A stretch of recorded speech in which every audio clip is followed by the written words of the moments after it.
बघा इथं row house बनून तयार आहे.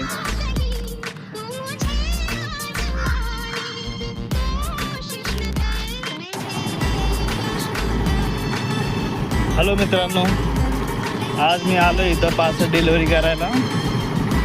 तर पार्सल डिलिव्हरी झालेली आहे आणि मी ऑक्सफोर्ड गोल्फ रिसॉर्ट येथे आलो आहे.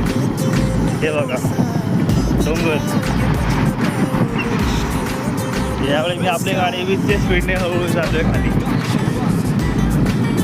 एवढं खतरनाक उतार इथं गाडी रेस करायची काही गरजच नाही. लय भारी.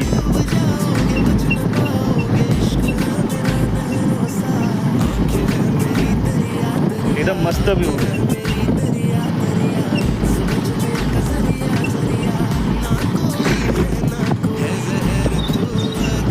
आपण यावेळी खूप